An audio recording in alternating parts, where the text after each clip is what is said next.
لقد كان في يوسف وإخوته آيات للسائلين.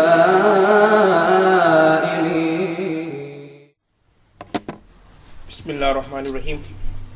الحمد لله نحمده ونستعينه ونستغفره ونؤمن به ونتوكل عليه ونعوذ بالله من شرور أنفسنا ومن سيئات أعمالنا من يهد الله فلا مضل له ومن يضلله فلا هادي له ونشهد أن سيدنا ونبينا ومولانا محمدا عبده ورسوله وصلى الله تبارك وتعالى عليه وعلى آله وصحبه وبارك وسلم تسليما كثيرا أما بعد فأعوذ بالله من الشيطان الرجيم بسم الله الرحمن الرحيم.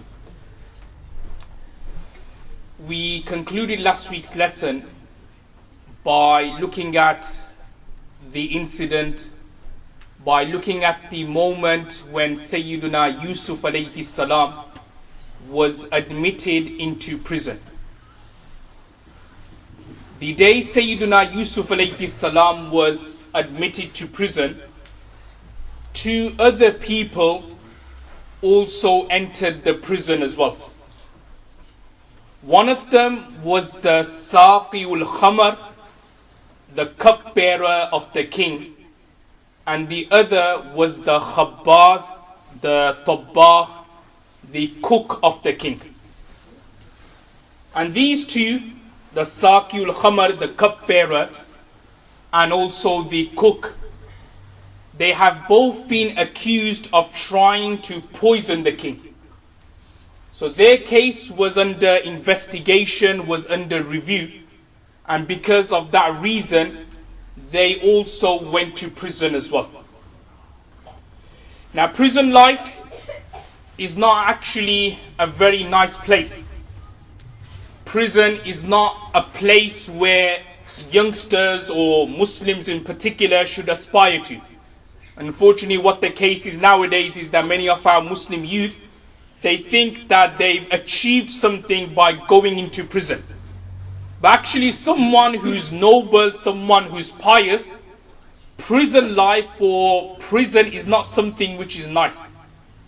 So Yusuf alayhi salam, whilst he was in prison, he tried his best to make everyone happy. Everyone was all sad there. He tried his best to make people happy. He would try to tell them about deen, about religion. He would keep everyone's spirit up. Now the story then continues that the two people who entered prison with Sayyiduna Yusuf alayhi salam, the cupbearer and the cook, they saw a dream. According to Ibn Abbas anhu, it's mentioned that they saw a dream.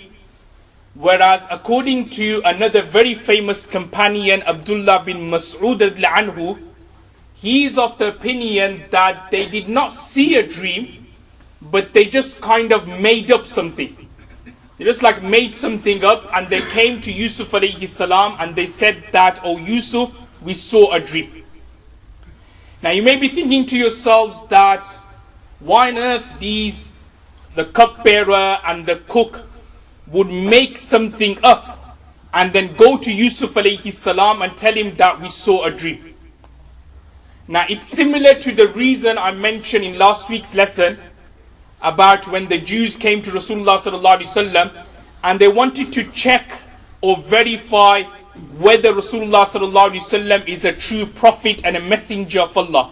So they asked him a tricky question. They asked him about Yusuf alayhi salam and about his brothers and about his father and about his story, why he left Canaan and why he went to Egypt. So similarly, these two prisoners, they saw Yusuf alayhi salam. They heard that he was very noble. They heard about his expertise when he came to interpreting dreams. So according to Abdullah bin Mas'ud anhu's opinion, these two prisoners wanted to check Yusuf alayhi salam out. They wanted to check whether he's actually what he says on the tin, whether he's actually, can he interpret dreams properly or not. So they went to Yusuf alayhi salam and they narrated something which they saw. So according to Abdullah bin Mas'ud, he says that they didn't see a dream, they just made something up, and they came to Yusuf alayhi salam and they said, we saw this, give us the interpretation. Whereas Ibn Abbas who is of the opinion that no, they actually saw a dream. Now what did they see? Allah subhanahu wa ta'ala says, قَالَ أَحَدُهُمَا إِنِّي أَرَانِي أَعْصِرُ خَمْرًا. So one of them goes to Yusuf alayhi salam and he says that in my dream, I saw that I was squeezing the grapes and making wine. وَقَالَ الْآخَرُ, and the other person said that I saw in my dream فَوْقَ رَأْسِي خُبْزًا, that I was carrying bread on top of my head, تَأْكُلُ الطَّيْرُ مِنْ, and birds were coming and they were eating from the bread which was on top of my head. نَبِّئْنَا بِتَعْوِيلِ, O Yusuf, tell us the interpretation of the dreams. So the two dreams. So one of them said, I saw in my dream squeezing the grapes and making wine for my master, for the king. And the other person narrates that I saw in my dream that I was carrying some bread and birds were coming and they were eating from the bread which was on top of my head. Now the next part of the paragraph in the Holy Quran goes on to explain something which was totally away or totally out of context with the question the cupbearer and the cook asked. Basically, they came to Yusuf and they wanted to know a dream interpretation. But actually, Yusuf alayhi salam did not give them a dream interpretation straight away. He actually took the opportunity to give them da'wah, to tell them about the oneness of Allah, to tell them that, because remember Egypt at that time was an idol worshipping country. So he told them that, look, what you worshipping is wrong, and you need to believe in the oneness of Allah. You need to believe that only one God exists. Thereafterwards you will see barakah, then thereafterwards you will see a fruitful life. And from this the ulamas, the scholars, have derived a very beautiful point, which is that da'wah or preaching is not just restricted to the masajids, is not just restricted in the conference halls or in the lecture stages, but da'wah should be given wherever and whenever. And sometimes da'wah given outside, whether it's on the street or whether it's at work, is more conducive, is more better than giving da'wah in the masjid. Sometimes when it's given outside, in front of friends, colleagues and so on, because it's like a neutral environment, they feel more at ease and they tend to listen to you more, rather than say if it was in a masjid where people are looking at you, they sometimes feel a bit intimidated. So what we can derive from here is that da'wah should not just be given in the masjid and that's it, but it should be given in all situations, and it should be given at every single opportunity available.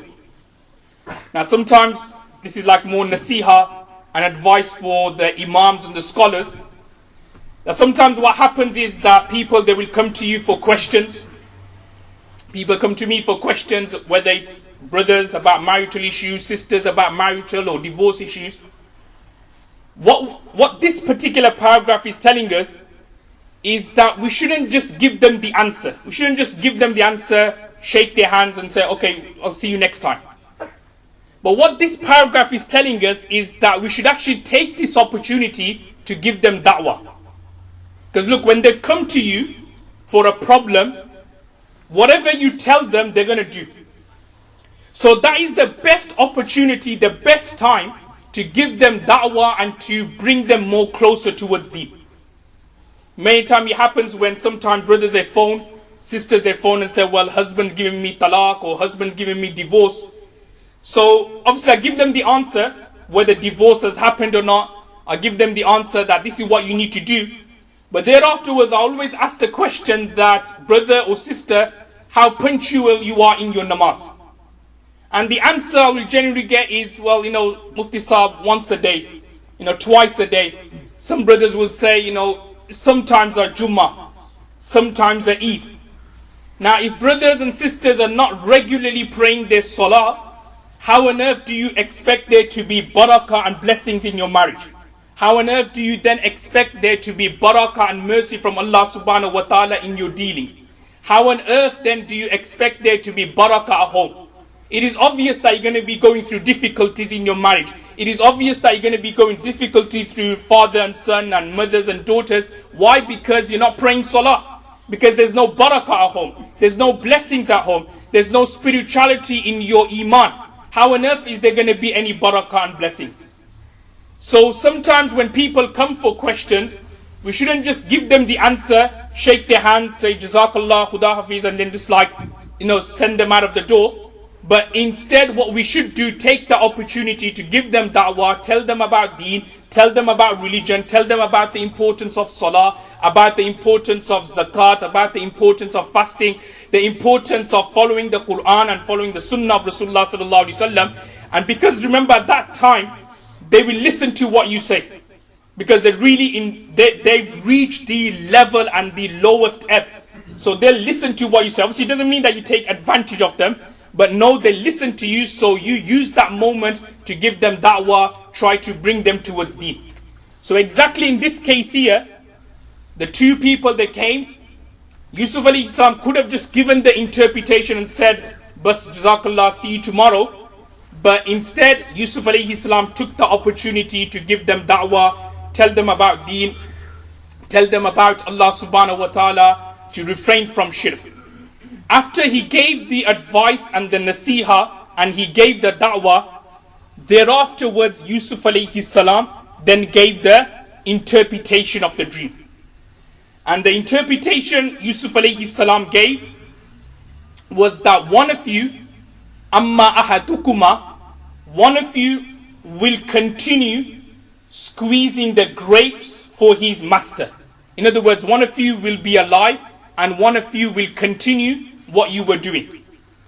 Whereas the other, fayuslam, will be crucified. So one of you will basically survive and you live, whereas the other, he will be killed and he will be crucified. Now from there the scholars have derived another beautiful point, because when we look at the verse itself, Yusuf alayhi salam didn't point to anyone. He didn't say, oh, you are going to die and you are going to be alive. He didn't say that, oh, you're going to get killed and you are going to survive. He just said one of you is going to be alive and one of you is going to lose their life. So from this the scholars have derived a beautiful point, and that is that when it comes to giving bad news, then give the bad news in a way which is less painful to that person.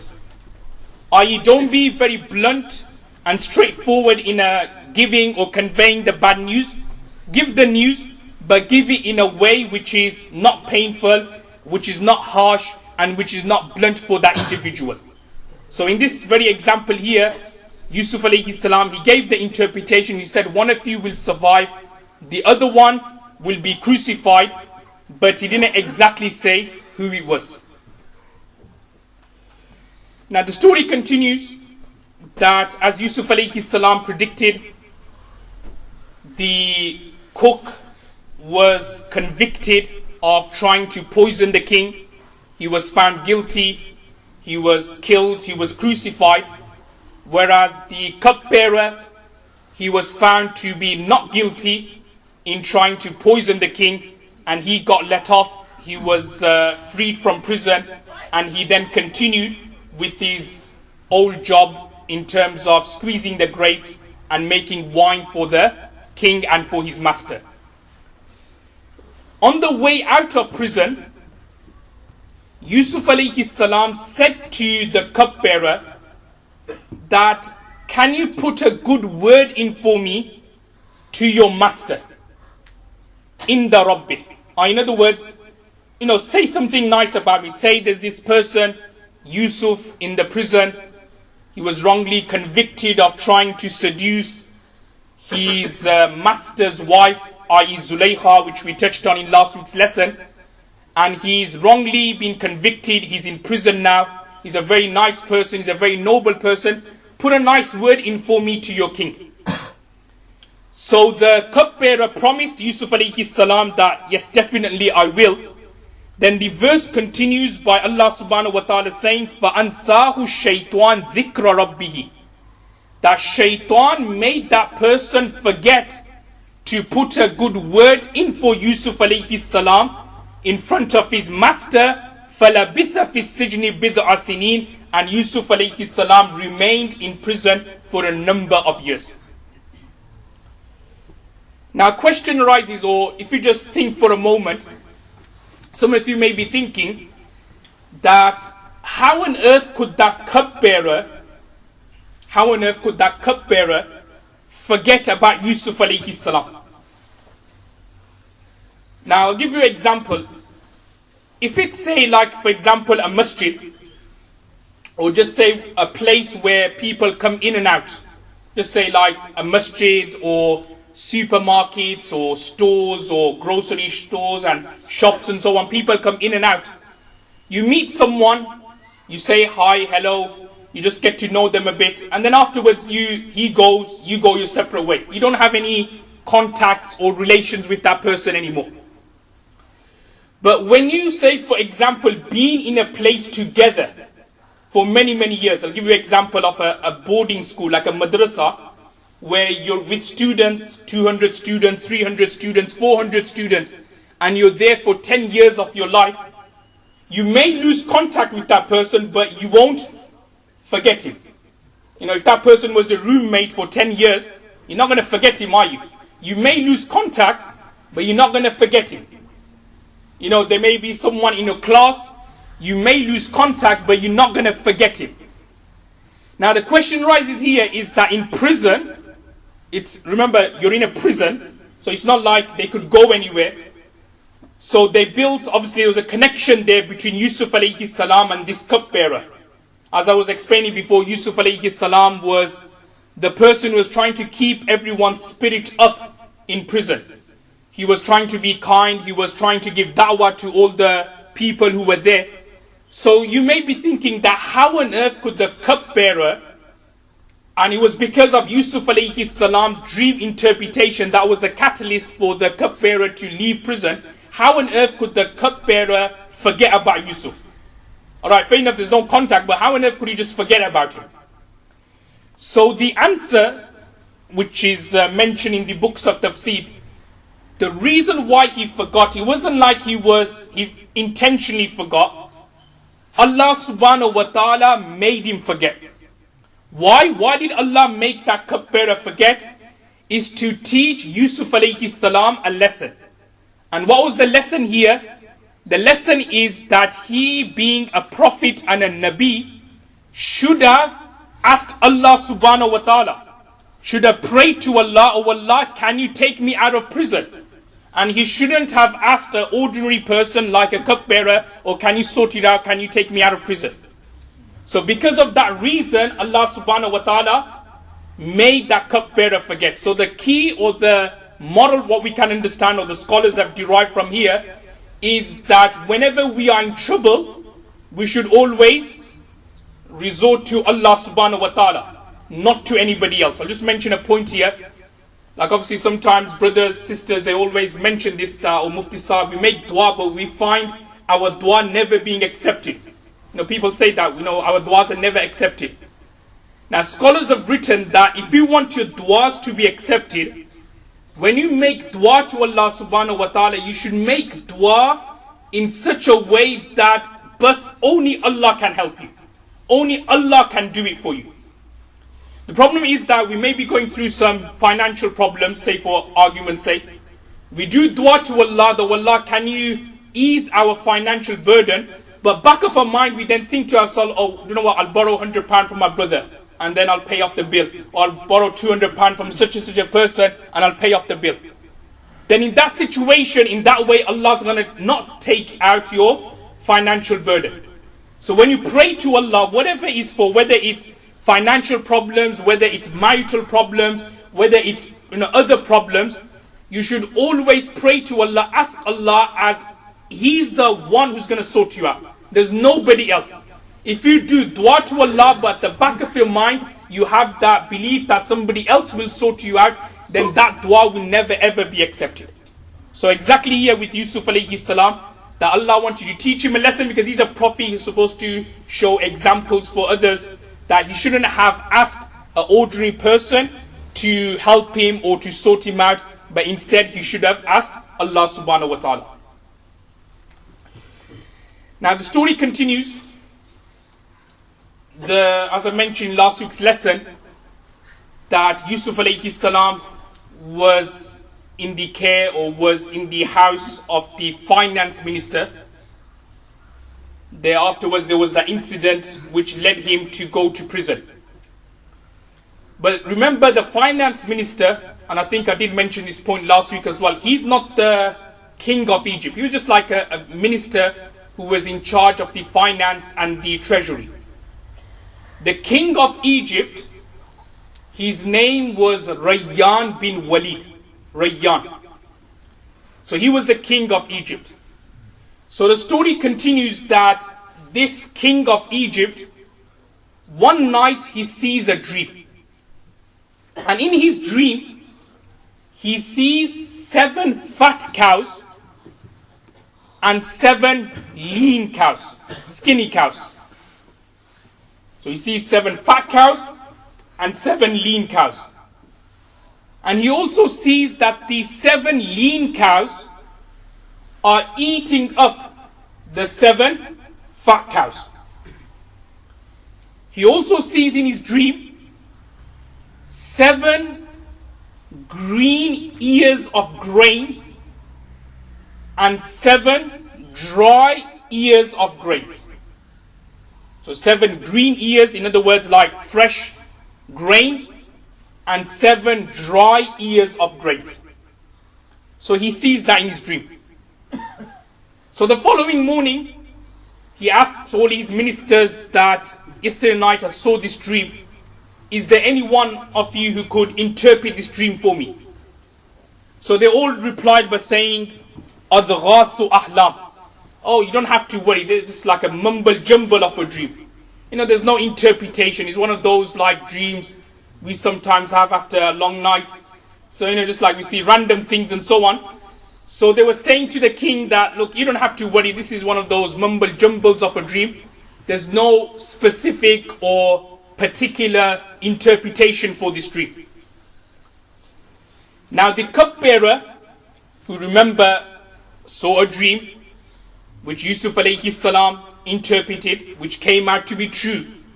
He overheard this dream the king had, and he overheard the king requesting anyone to give an interpretation for it.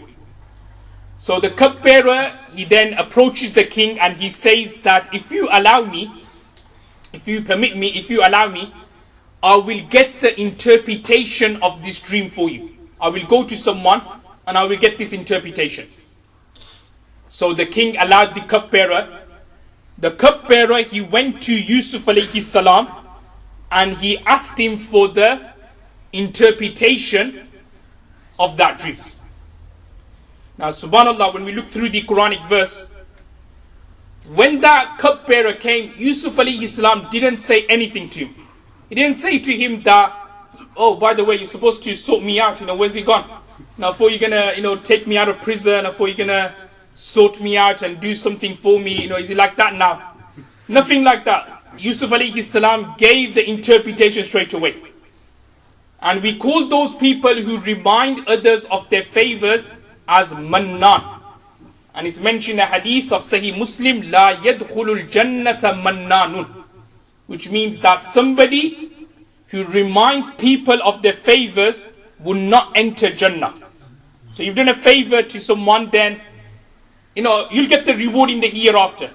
But don't go around and reminding him every 10 seconds or giving him a text or something like, I've done a favor to you and so on. You don't need to do that every 10 seconds or every 20 seconds or every now and then. So here, when that cupbearer came to Yusuf alayhi salam, Yusuf alayhi salam didn't mention anything about, well, you were going to sort me out and so on. What took you so long? 7 years had passed. It was actually 7 years since the cupbearer leaving prison. and him coming back to Yusuf alayhi salam. So 7 long years had passed. So Yusuf alayhi salam was asking that, look, I thought you're gonna, no, nothing like that from Yusuf alayhi salam's side. So when he came with the interpretation, with the dream, Yusuf alayhi salam gave the interpretation of the dream. Now what interpretation did Yusuf alayhi salam give? Now Yusuf alayhi salam said that the 7 fat cows the king saw, and the 7 fresh or green ears of grain, that signals 7 years of rain or 7 years of good crops. In other words, 7 years, the first 7 years there will be good crops, good grains, heavy rains, and the 7 lean cows and the 7 dry ears of grains signals 7 years of famine, harsh, severe famine. So this is what Yusuf alayhi salam said. The fat cows, the green grains, the green ears of grains, that signals 7 years of good crops, good grains, 7 years of heavy rain, and the 7 lean cows indicates the 7 years of harsh, severe famine. And as for the lean cows eating the fat cows, the interpretation Yusuf alayhi salam gave was that during the 7 years of severe famine, the grains or the crops stored by the people during the 7 years of good famine, 7 years of good crops, that will be consumed during the 7 years of famine. So that was the interpretation Yusuf alayhi salam gave. That the lean cows eating the fat cows, what it means is that during the 7 years of famine, the people, because they're hungry, so that's the meaning of lean, they will be eating the grains and the crops which they had stored in the previous 7 years when the rains were heavy, when the crops were in its abundance. So that was the interpretation and the ta'bir, the ta'wil given by Yusuf alayhi salam. The cupbearer, he went back to the king, he told the king. Now when the king heard this beautiful, amazing interpretation, he now wanted to meet Yusuf alayhi salam. Sometimes it happens that you may see someone or you hear someone, especially nowadays with internet and so on, it's very easy to listen to scholars and shuyukhs all over the world. So there may be a particular scholar or sheikh whose talk or lecture you heard, you haven't met him, you haven't actually seen him live or face to face or directly, but the way he speaks, he has an effect in your heart and you now want to meet that person. You just long to meet that particular person. So similarly, the king, when he heard these wise words from Yusuf alayhi salam, he just wanted to meet Yusuf alayhi salam. He was like, when can I meet him? I want to see him. I want to, where is he? Where is this person? Where did you get this interpretation from? So the king said, look, he's in prison. So the king asked, okay, in that sense, bring him out of prison. Tell him to come to my palace. I want to see him. I want to see him face to face. I want to discuss this dream interpretation which he has given. So the second time, the king, he sends a messenger, not the cupbearer, somebody else, a messenger, to go to the prison and call for Yusuf alayhi salam.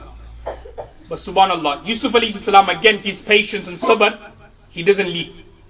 He goes that I am not going to leave the prison unless my case is thoroughly investigated.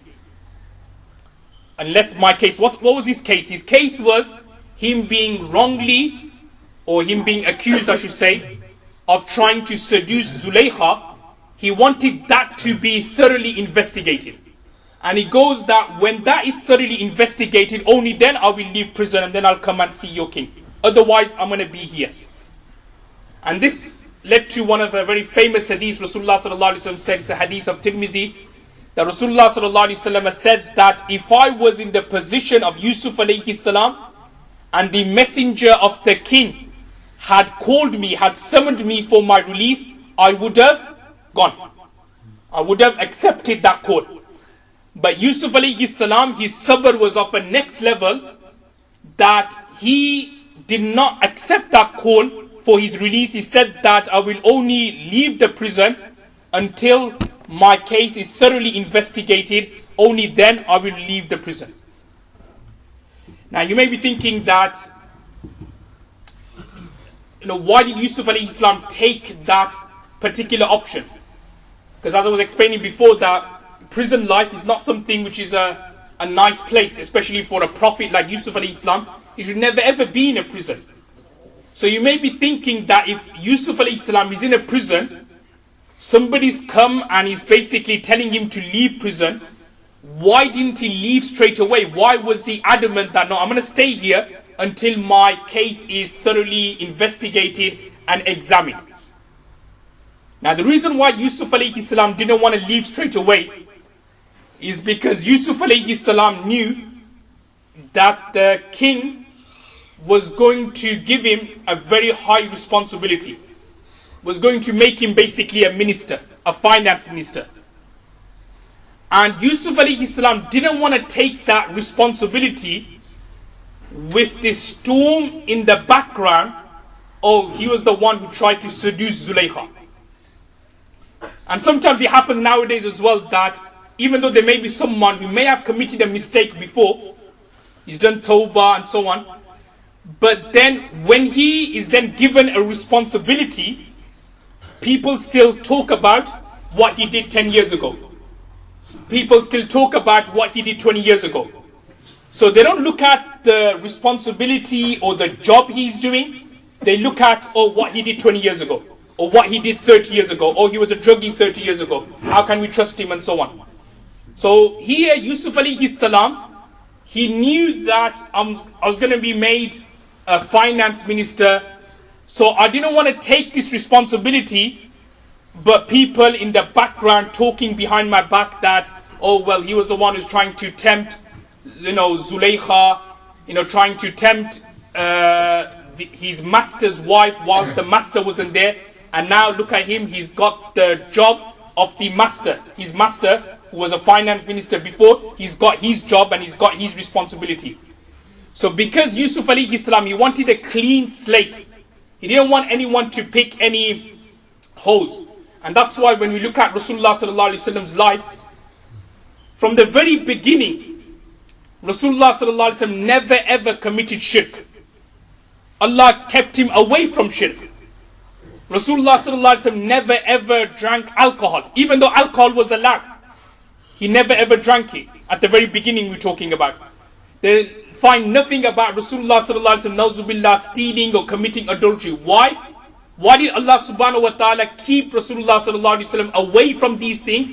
Is because Allah knew that when Rasulullah sallallahu alaihi wasallam is made a prophet and a messenger, people then can't say, why should we believe in you because you before used to worship idols? Why should we believe in you because you before used to commit zina, nauzubillah, used to steal? So what happened was, from the very beginning, Allah subhanahu wa ta'ala kept Rasulullah sallallahu alaihi wasallam free from these things. So here Yusuf alayhi salam, he didn't want to take this job and responsibility up while fearing that people may accuse him of something. So that's why he wanted a thorough investigation of the story. So when the messenger went back, the king then carried out a thorough investigation. Obviously the gist or the crux of the investigation found that Yusuf alayhi salam was not guilty. It was actually Zulaykha. She was the one who was trying to tempt Sayyidina Yusuf alayhi salam. When the all clear came from the king's side and from the ministers of the kings, thereafterwards Yusuf alayhi salam, he left prison. Now when Yusuf alayhi salam left prison, he firstly met the king. So the king asked Yusuf alayhi salam for the interpretation of the dream, again the second time. So again Yusuf alayhi salam gave the interpretation. Thereafterwards the king asked Yusuf that, okay, it's a very good interpretation you've given, but how can we implement it? What can we do? Sometimes people, they give a lot of mashwara, a lot of advice that you should do this in your mosque, you should do that in your mosque. But then when you tell them, okay, we need your help now, then no one puts their hands up. So here the interpretation was given. So the king asked Yusuf alayhi salam, okay, what do we then do? You're telling us 7 years of good crops, heavy rain, 7 years of famine. How do we survive? What do we do?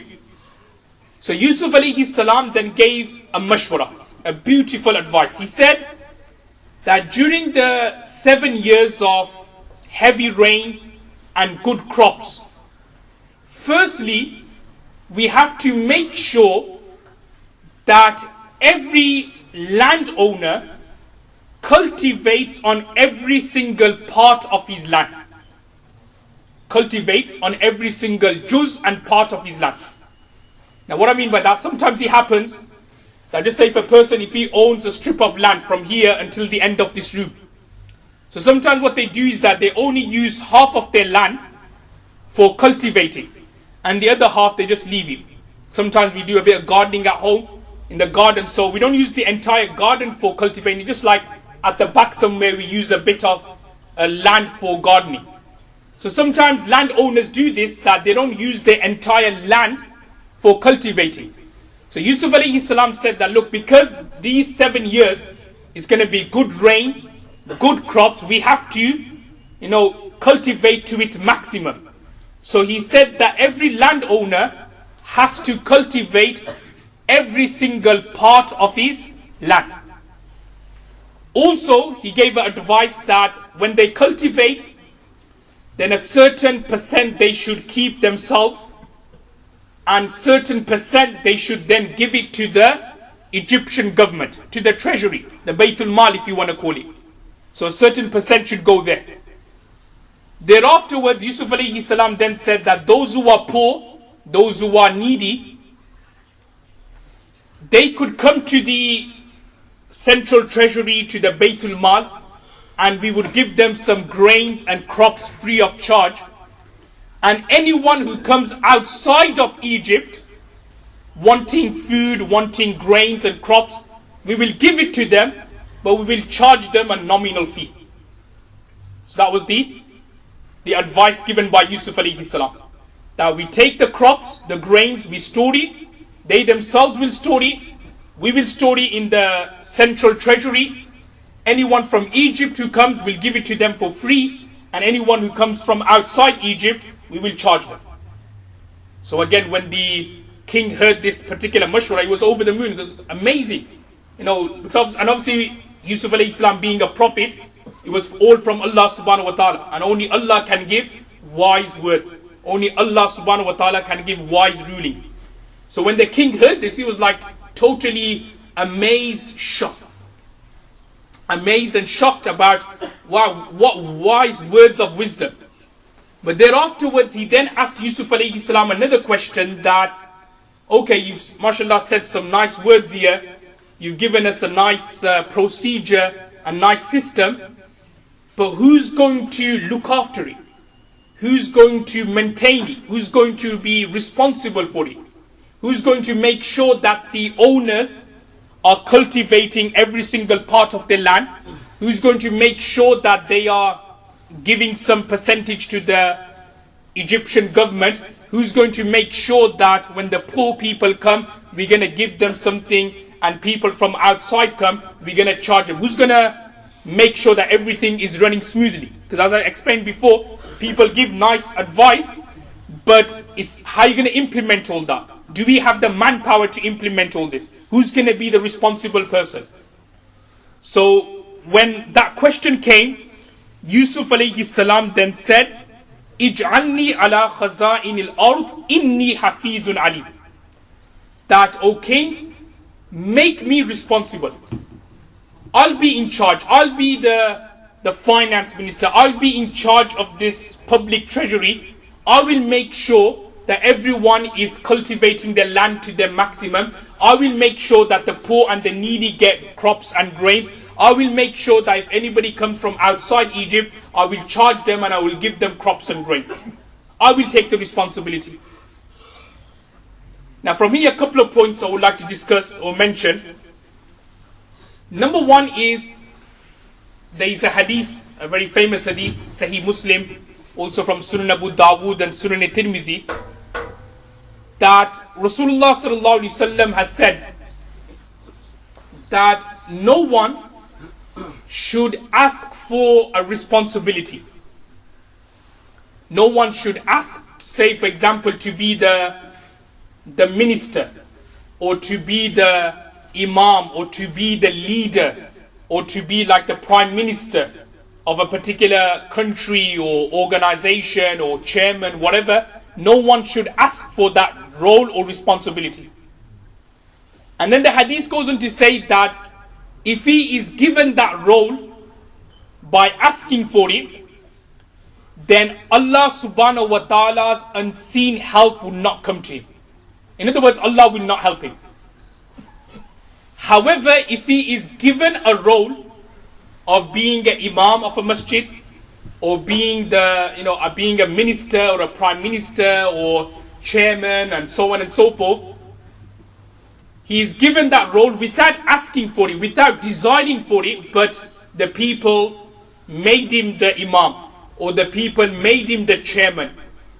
So in that situation, it's mentioned that Allah subhanahu wa ta'ala's unseen help will come to him. So if you ask for a responsibility, Allah's help will not come. But if you are given it, then Allah subhanahu wa ta'ala's help would come, because you didn't ask or desire for it. Now the question arises here is that this hadith says you shouldn't ask for responsibilities. Why then Sayyidina Yusuf alayhi salam said to the king that, you know what, make me in charge, I'll sort everything out? Why did he make that particular request to the king? Now the reason why, and scholars have mentioned, that in situations where you think, that you honestly, genuinely think that you're the best person for this role, you honestly and genuinely think that actually there's no other person around, there's no other individual who can read the Holy Quran properly, I personally think that I should be the imam here, or I should lead the prayer. So if it's done genuinely, honestly, like you think that you're the best person for that role, without obviously any corrupt intentions of fame and riyah and show off and so on and so forth, then it is permissible for you to ask for that responsibility. And this not just goes for masjid or imams, by the way, it's just for any other responsibilities in life, whether it's like an organization, whether it's an institute or whatever, or work or anything, promotions, whatever. If you think that you're the best person for that role, and you think that I can only do this role, there's no one else like me, then for you to suggest or put your name forward, that is allowed and that is permissible. And this is exactly what Yusuf alayhi salam did here. Ij'alni ala khaza'in al-ard. Because Yusuf alayhi salam, being a prophet, he will definitely administer justice.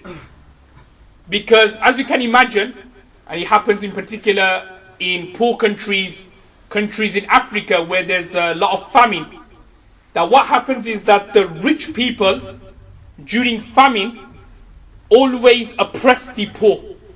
In other words, they take all the food, the rich take all the food, and the poor, they just literally are left to dead on the streets and on the roads.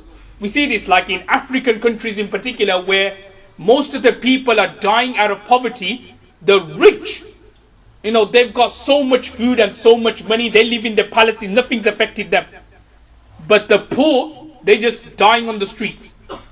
So Yusuf alayhi salam, being a prophet and being, he's going to administer justice, he knew that if I didn't suggest my name here and I let somebody else take the responsibility, what would happen is that the rich would oppress the poor people would not get their grains and their crops. So Yusuf alayhi salam, to eliminate the oppression and the zulm and to administer justice, he thought that, I'm the best person for this job and for this responsibility. he suggested his name, he put his name forward. And the second point which Yusuf alayhi salam mentions is Inni Hafizun Alim. That why Yusuf alayhi salam should be the finance minister, why he should be in charge of the treasury.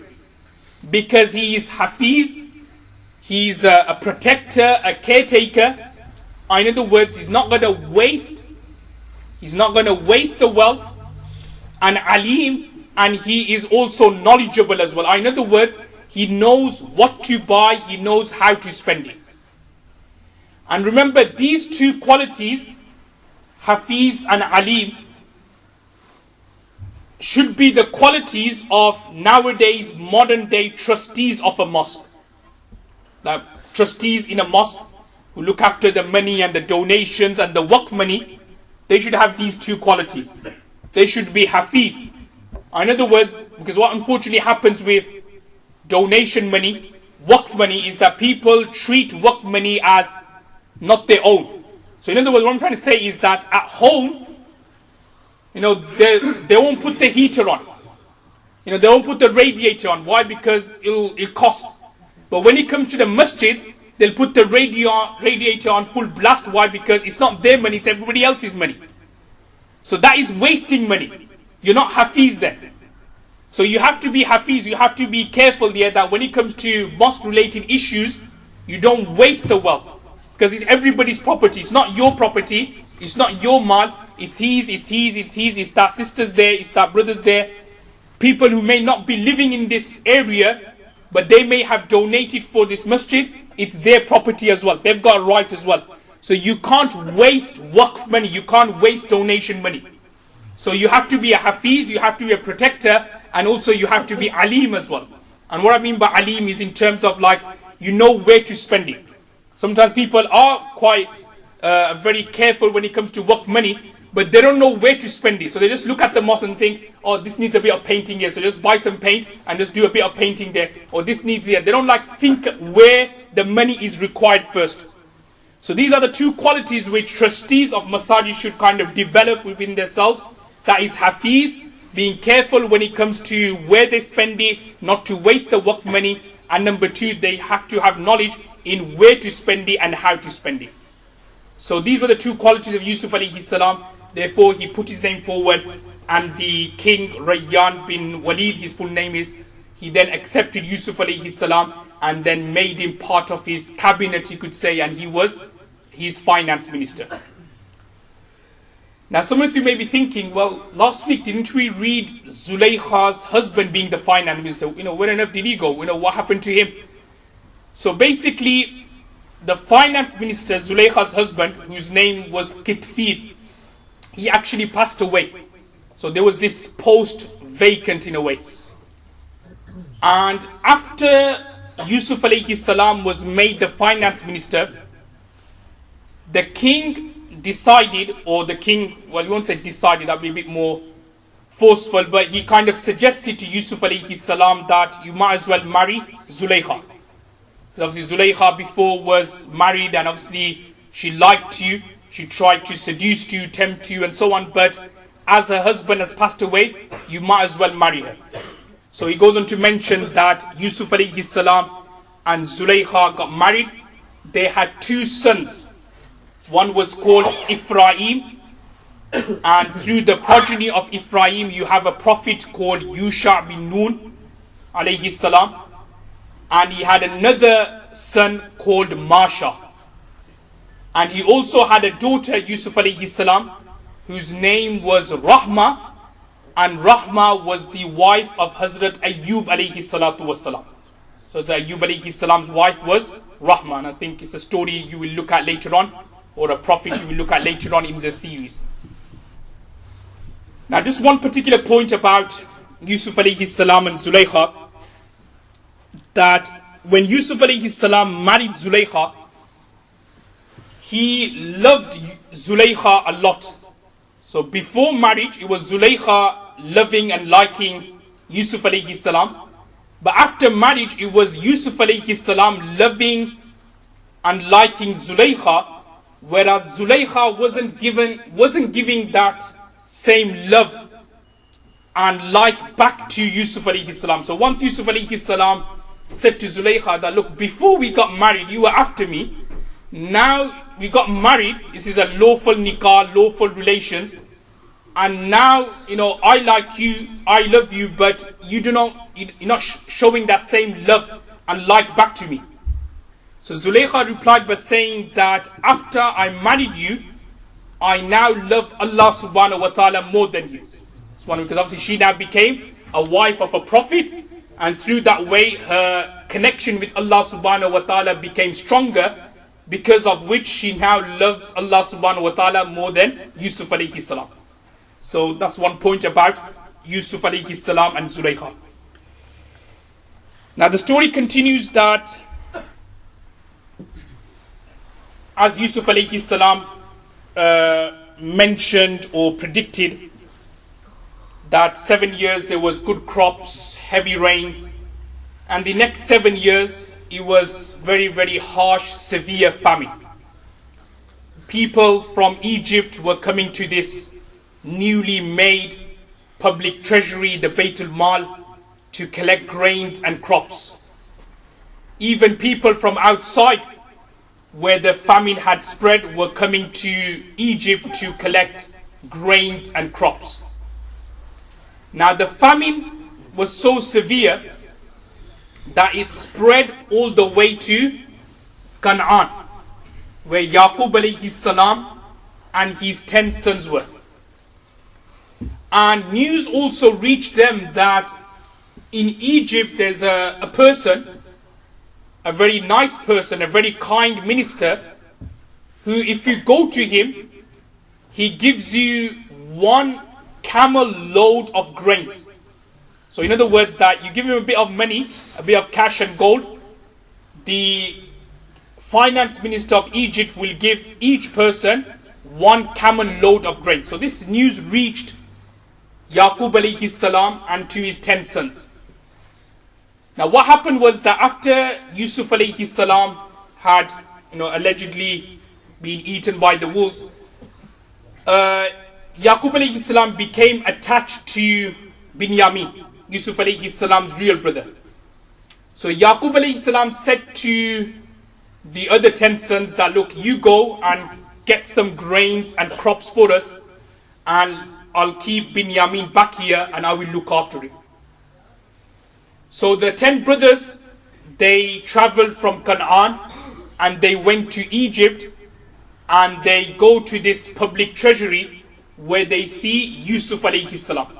فَدَخَلُوا عَلَيْهِ فَعَرَفَهُمْ وَهُمْ لَهُ مُنْكِرُونَ, which means that Yusuf alayhi salam recognized them, but they did not recognize Yusuf alayhi salam.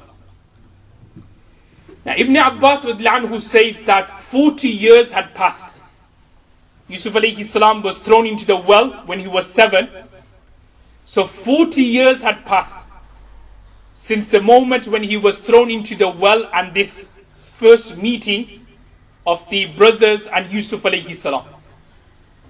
So Yusuf alayhi salam recognized them, but they didn't recognize him. Now, what was why was that the case?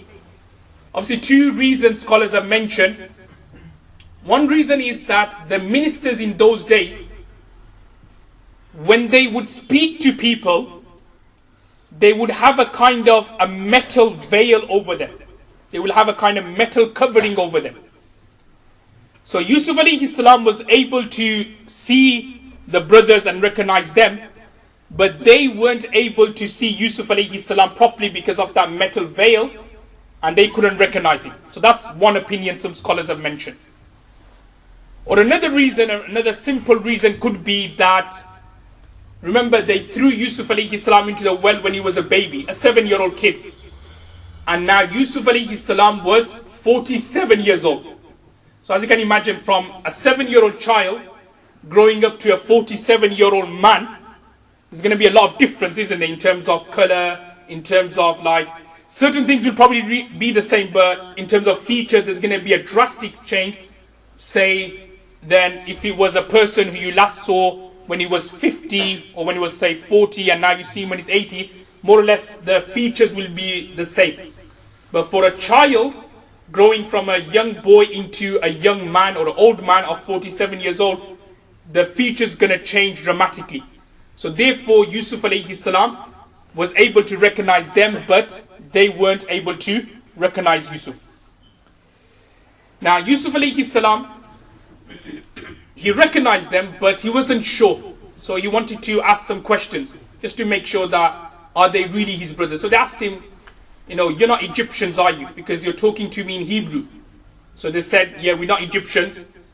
We come from Canaan. So then Yusuf alayhi salam asked, okay, how many, who's your father's name? How many brothers do you have? So the brothers said, my father's name is Yaqub alayhi salatu wassalam. And he had 12 sons. That's what they said, that he had 12 sons. One of them is with him. We 10 are here. And then we had another brother, or he had another son who was eaten up by wolves. So obviously Yusuf alayhi salam then clicked on that, actually, they are my brothers. So obviously Yusuf alayhi salam treated them nicely. He didn't obviously, arrest them straight away.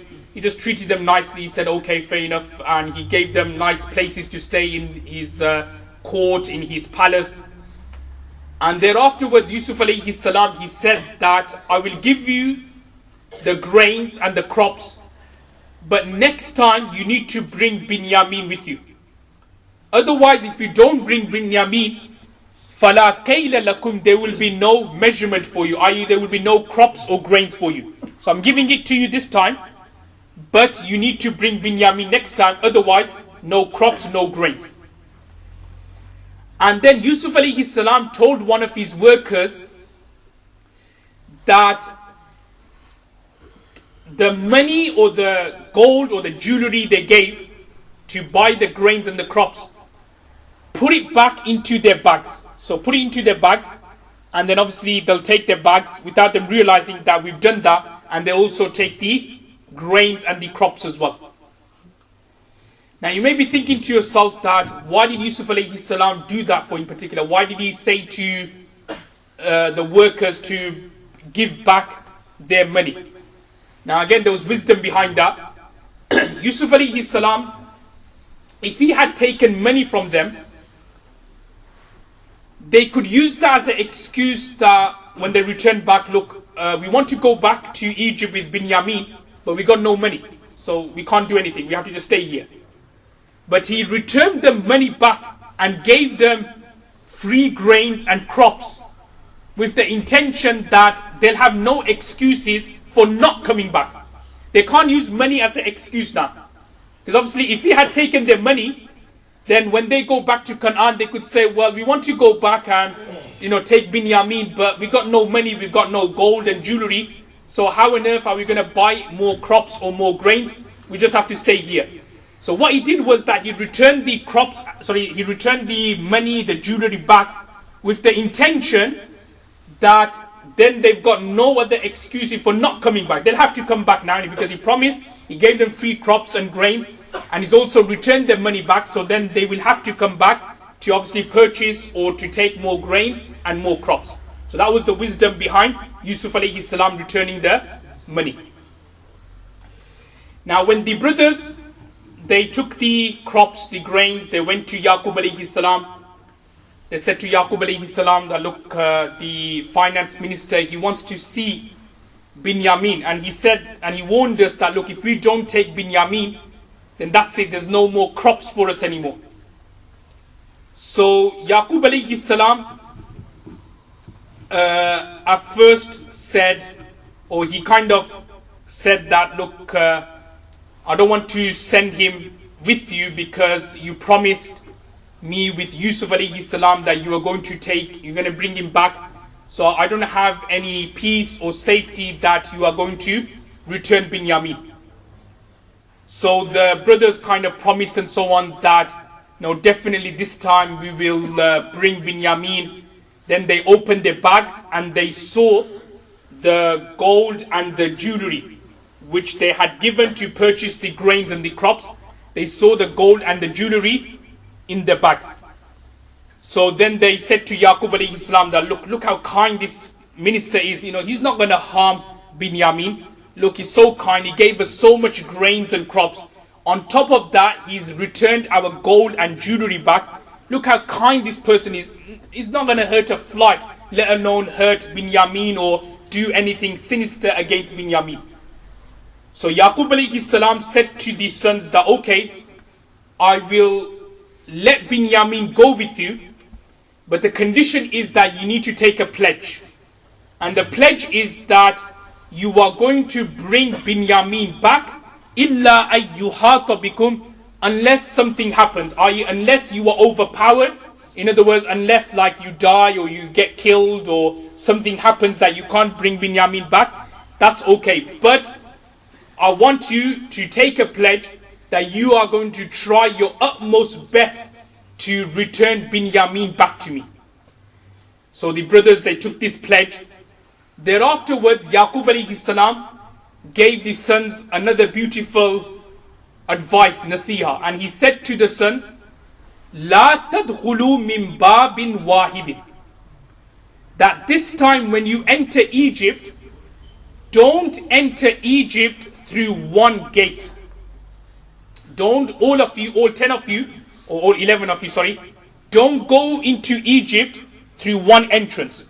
Wadkhulu min abwabi mutafarriqa, but enter Egypt through many gates, through different entrances. Now question rises here as to why did Yaqub alayhi salam give this particular advice, that don't enter Egypt through one entrance but enter Egypt through many entrances. Now the reason why is to save his sons from the evil eye. Yusuf alayhi salam, we mentioned last week, he was beautiful. The brothers were also beautiful as well. Obviously not as beautiful or as handsome as Yusuf alayhi salam, but they had a bit of Yusuf alayhi salam, if that makes sense, in terms of they were a bit beautiful as well. So now Yaqub alayhi salam feared that if all 11 of them were to enter Egypt through one entrance, the people would be like looking at the brothers. And there's a danger by them looking or staring at the 11 brothers in a way, looking at their nice fair skin, that it could lead to one of them getting the evil eye and falling ill and falling sick. So therefore, Yaqub alayhi salam ordered that make sure they enter through different gates so that you don't get their attention. You don't get the attention of people. Obviously, the evil eye, remember this is mentioned in hadith, al-aynu haqqun, which means that the evil eye is haqq, which means it's true. In other words, that if you look at someone in a way, like for example, somebody's beautiful or handsome, and you look at that person, just like looking at him in a way, admiring him more, about his features, about his face, about his fair skin. As mentioned in the hadith, it could lead to that person falling ill and falling sick. And it's not just about features, it could be something like, say, somebody's car even. That somebody's got a car and you look at somebody's car in an evil way, or I wish I had that car, then something may happen to that person's car. So we call that the evil eye. Obviously it's a very detailed discussion. Obviously we don't have the time to go into any detail now. But just one thing to remember, as mentioned in the hadith, al-aynu haqqun, that the evil eye is haqq and true. So to save his sons from the evil eye, Yaqub alayhi salam ordered that you enter Egypt through different entrances. Now the story continues that the 11 sons, the 11 brothers, they went to meet Yusuf alayhi salam. Yusuf alayhi salam took Binyamin to one side. In other words, he made Binyamin stay with him, and he gave the 10 brothers another place to stay. Thereafterwards, Yusuf alayhi salam, when he was alone with Binyamin, he disclosed himself. In other words, he told Binyamin that, look, it's me, it's Yusuf, your real brother. At which point Binyamin was very happy to see Yusuf alayhi salam after all these years. Thereafterwards, Binyamin told Yusuf alayhi salam that, look, do you know what, I don't want to go back to Egypt. Sorry, I don't want to go back to Canaan. Why don't I want to go back to Canaan? Is because since you left the family, the brothers have been abusing me. Because the same way they would abuse you, because Yaqub alayhi salam loved you the most, since you've gone, I've become the beloved to Yaqub alayhi salam. So the brothers have been jealous and the brothers been abusing me. So Yusuf alayhi salam then remembered his youth, or he remembered his young age, when he was being like ridiculed by his brothers, when he was being abused and tortured by his brothers, and he felt sorry and pity for his younger brother Binyamin, and he didn't want Binyamin to go through the same harrowing experience he went through. Obviously, in a way, when you look at it, he got away lightly in terms of at least he was alive, but what could stop the brothers from actually killing Binyamin? What could stop the brothers if they get really, really angry and really, really mad to actually take Binyamin one day with them and basically kill him and just leave him there, and again make up another story that a wolf or something had ate Binyamin. So Yusuf alayhi salam didn't want Binyamin, who, remember by the way is his own real brother, to go through that same harrowing experience. So he then thought of a plan to keep Binyamin with him. So the plan Yusuf alayhi salam came up with was that he hid a container, an expensive container, in the bag of Binyamin, in Binyamin's bag. And the idea was that when the brothers and Binyamin will be leaving the following day, Yusuf alayhi salam will call out that I've lost my container, and then obviously check the bags and then find out who's been stealing it or who stole it. So that was the plan or the idea of Yusuf alayhi salam. So the following day exactly happened that the brothers were about to leave when Yusuf alayhi salam cried out that, look, I can't find my container, this container, where is it gone? So he then called the brothers to his palace. Yusuf alayhi salam then checked the bags, and then he found the container in Binyamin's bag. Now the ayat then goes on to explain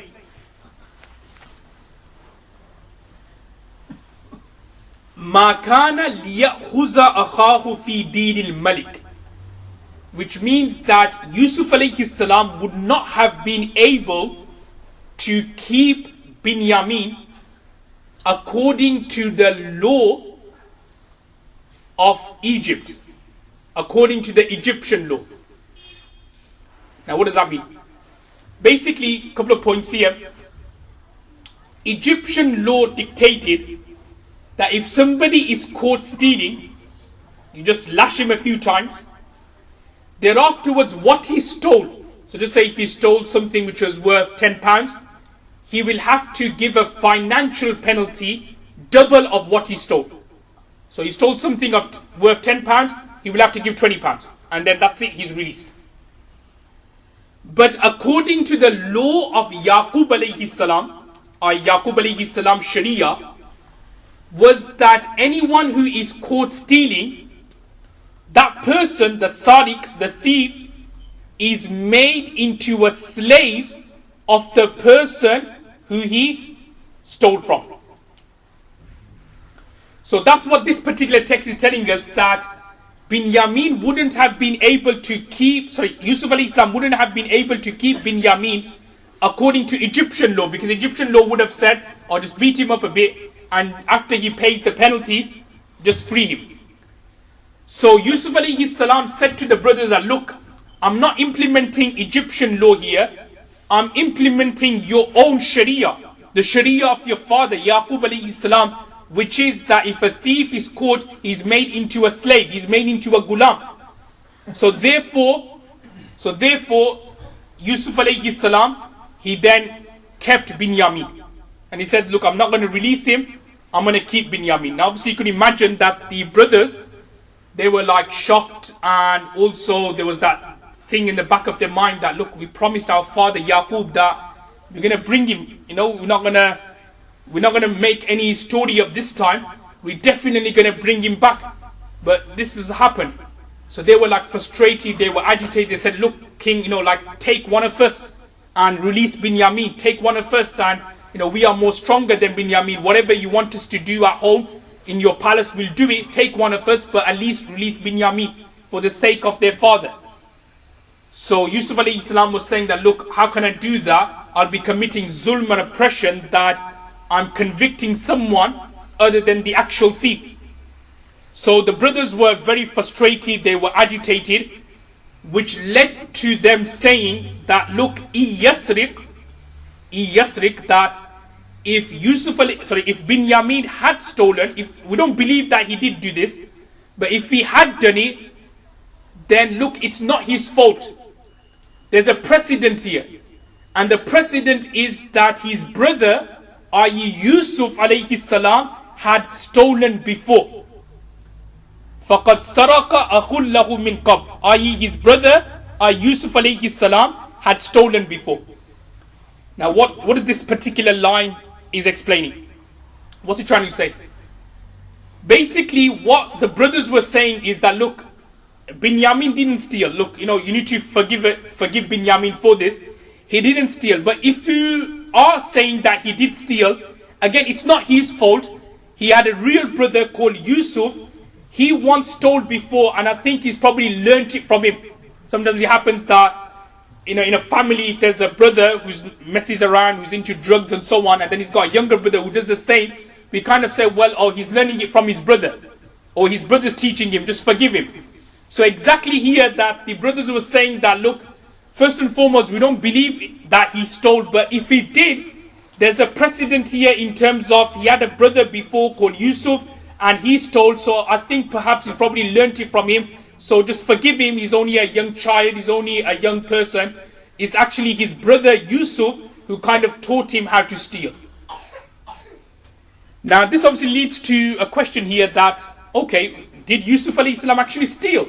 What this story is referring to, because we mentioned before, prophets, they all ma'soom in terms of sinless, they don't commit any sins. What does this mean that Yusuf alayhi salam before was convicted of stealing? Now the story, which is not mentioned obviously in the Quran, but it's mentioned in the books of tafsir, that there was an incident.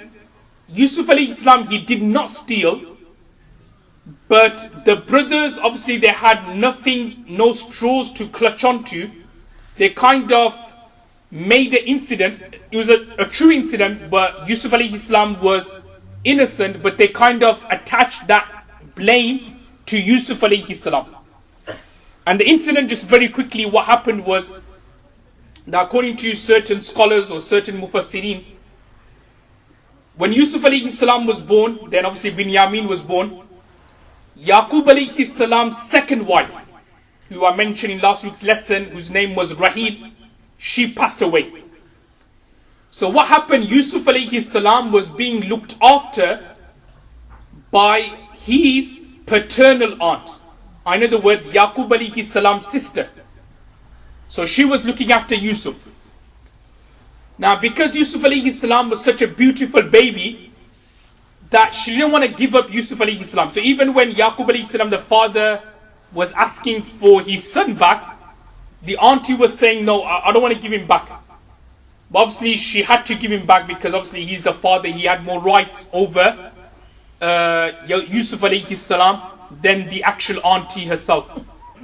So what did the auntie do? She got a waistband or a waist wrapper. She then tied it around Yusuf alayhi salam's waist, covered Yusuf alayhi salam with a qameez, with some dresses, with some clothes, and then sent Yusuf alayhi salam to Yaqub. Now when Yusuf alayhi salam was being sent, she then cried out, oh, I've lost my waist wrapper, I can't find my waistband. And then she accused Yusuf alayhi salam. I think Yusuf alayhi salam had stolen it. So they went to Yusuf alayhi salam, they check his waist, and they find that wrapper there. So what's the law according to Yaqub alayhi salam? That if you are caught stealing, you are then made a slave of the person who you stole from. So in that way, the auntie then managed to get custody of Yusuf alayhi salam. So when you look at it, the brothers knew that Yusuf alayhi didn't steal anything. The auntie made it, everybody knew that the auntie just did this. So, but because they had no straws to clutch onto, they just said, oh, Yusuf alayhi salam stole it. So to then obviously back themselves up that, look, hopefully the king or the finance minister may listen to them and free Binyamin. But obviously Yusuf alayhi salam did not listen to them, and he said, look, I can't do anything about it. So the brothers, obviously, they left the palace. They got together and they were doing mashwara. They were thinking to themselves, okay, what can we do now? So the eldest brother, who I mentioned in last week's lesson, whose name was Yehuda, he said to the brothers that, look, I can't face my father again anymore. We went to him once. We made up a story about Yusuf alayhi salam being eaten by wolves. We broke his heart once. I can't go again with another story and break his heart the second time. So the eldest brother Yehuda, he said, you know what, I'm just going to stay in Egypt. I'm not going to go back. I can't go back and show my face to my father Yaqub alayhi salam. And it's what we call in Urdu, sharam or haya. Sometimes we don't realize that we hurt our parents, but we then have the audacity to then go and see them again, as like nothing has happened. But even Yehuda, he felt so bad that we broke his heart once. Now we're going to go again and break his heart the second time. I can't do that. I'm just going to stay here in Egypt until he allows me to go back to Canaan, or something happens to me, I die in Egypt, then so be it. But I'm not going to go back and show my face to my father. So Yehuda remained in Egypt. The other brothers said, look, we have to tell our father what exactly happened, that Binyamin has been convicted of stealing. He's now in Egypt and we have to tell him the truth. So the brothers, they went back to Yaqub alayhi salam, told Yaqub alayhi salam of what happened. Again, Yaqub alayhi salam didn't believe them. He said what he exactly said to the brothers after the Yusuf alayhi salam incident. Bal sawwalat lakum anfusukum amra, your soul, your nafs has seduced you to do something against Binyamin. Now at that time, Yaqub alayhi salam knew that actually this is a test from Allah subhanahu wa ta'ala. He knew that, because what happened was that over the years, Yaqub alayhi salam has been crying, and he's also lost his eyesight as well. Constantly crying and thinking about Yusuf alayhi salam. He lost his eyesight. So he kind of knew that, this is a test from Allah subhanahu wa ta'ala. And as mentioned in a hadith of Tirmidhi, Ashaddun nasi bala'an al-anbiya, which means that the ones who are more severely tested by Allah subhanahu wa ta'ala, they are the prophets. So in other words, those who are more closer to Allah subhanahu wa ta'ala, they get tested by Allah subhanahu wa ta'ala even more. So Yaqub alayhi salam, being a prophet and a messenger of Allah, he knew that this was a test from Allah. Allah firstly taking Yusuf alayhi salam away and now taking Binyamin away. This is nothing except a test from Allah. So Yaqub alayhi salam knew that it was a test. So he then said to the brothers that return, Ya bani yazhabu, that O sons, idhabu, go, fatahassasu, and look for Yusuf wa akhihi, and his brother, wala tayasu min rawhillah, and do not be disheartened from Allah subhanahu wa ta'ala's mercy. So in other words, Yaqub alayhi salam, because he knew that it was a test from Allah, he knew that Yusuf alayhi salam is somewhere alive. He knew obviously Binyamin's alive, and he knew that Yehuda, who also kept himself back in Egypt, they're all alive. So he wanted to see them again, and he wanted the family to be reunited. So he said to his remaining 9 sons that go back to Egypt and obviously look for Yusuf, look for Binyamin, and bring them back to me. So the brothers, they got together. Obviously remember, they had no clue where Yusuf alayhi salam was, but they knew where Binyamin and where Yehuda was. That was in Egypt. So now they go back to Egypt the 3rd time. So this time the brothers, they go to Egypt. And when they go to Egypt this time, they're in a very broken state. Like they hadn't eaten for days. Because last time when they went the second time, because they were convicted of stealing, the king did not give them any grains and any crops. So they're now going back to Egypt in a broken state. Imam Qurtubi rahimullah mentions that this third occasion, Yaqub alayhi salam gave the brothers a letter to give to the finance minister of Egypt, to give to Yusuf alayhi salam.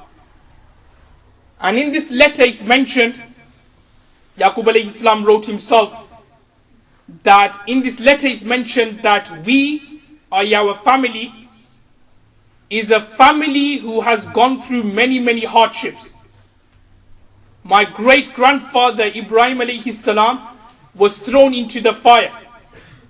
My grandfather Ishaq alayhi salam was tested by Allah, i.e. he was about to be slaughtered by his father Ibrahim. Because according to another opinion, the Zabih, i.e. the prophet was going to be slaughtered, it wasn't Ismail, it was Ishaq alayhi salam.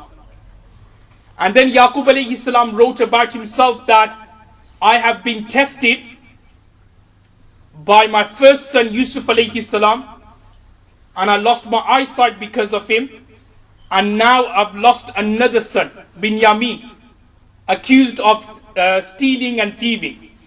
And then Yaqub alayhi salam wrote that, look, our family is a family of prophets, and our family is not a family of thieves or stealing or bad people.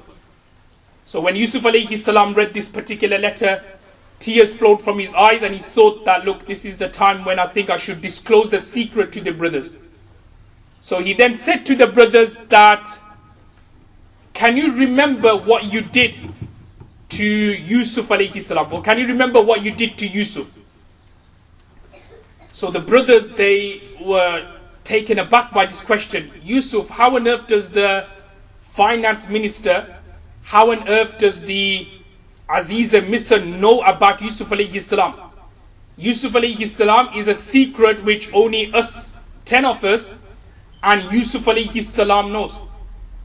So now when they looked at the finance minister closely, they thought to themselves that this person can't be Yusuf. Is it that same Yusuf who we threw into the well? Is it that same Yusuf وَأَسَرُّهُ بِضَاعَ we sold as merchandise? Is it that same Yusuf who we mocked and ridiculed and made fun out of?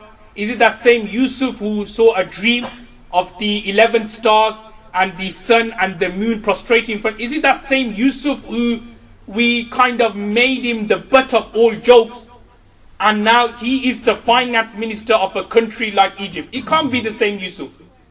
So the brothers then asked, are you Yusuf? So Yusuf alayhi salam replied by saying, yes, I am Yusuf.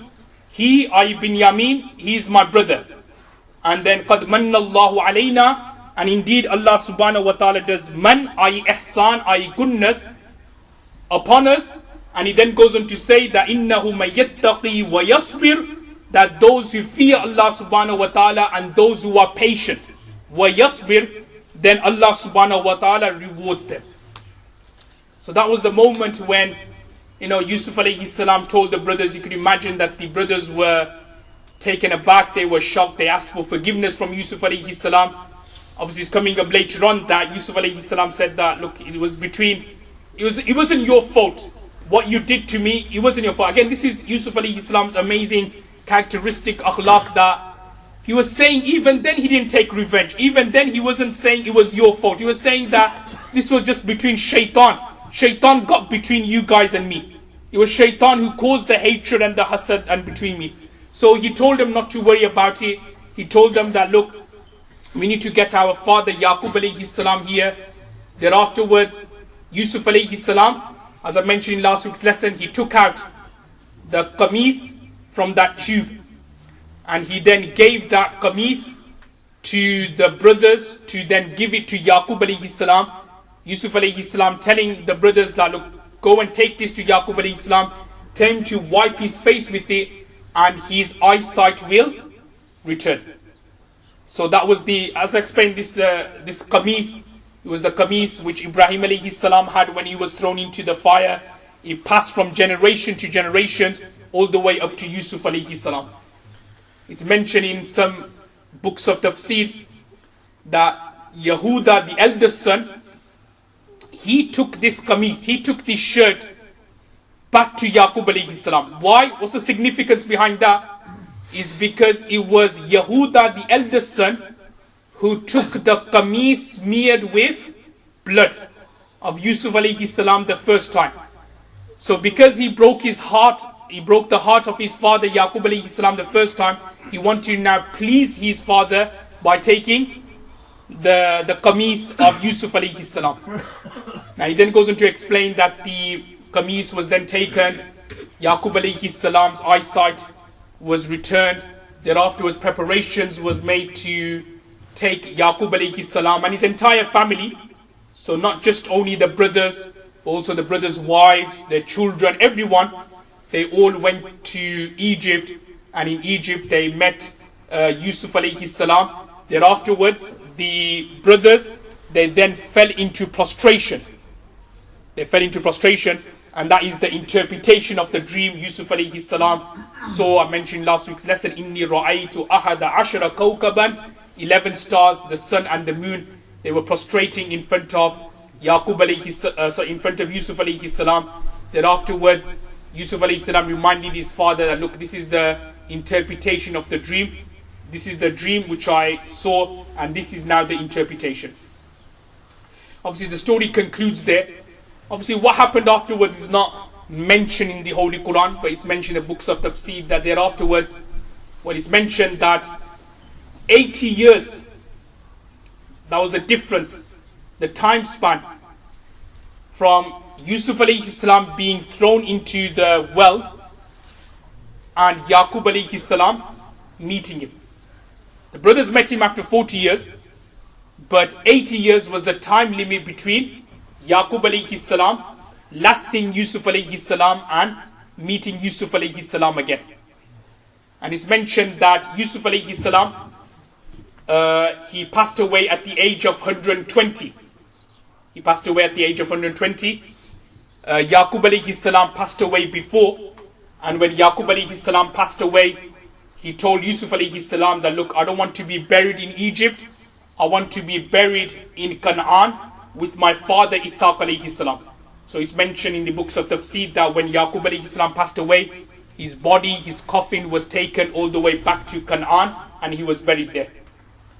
As for Yusuf alayhi salam, as I mentioned, that he passed away at the age of 120, and he was buried near the river Nile.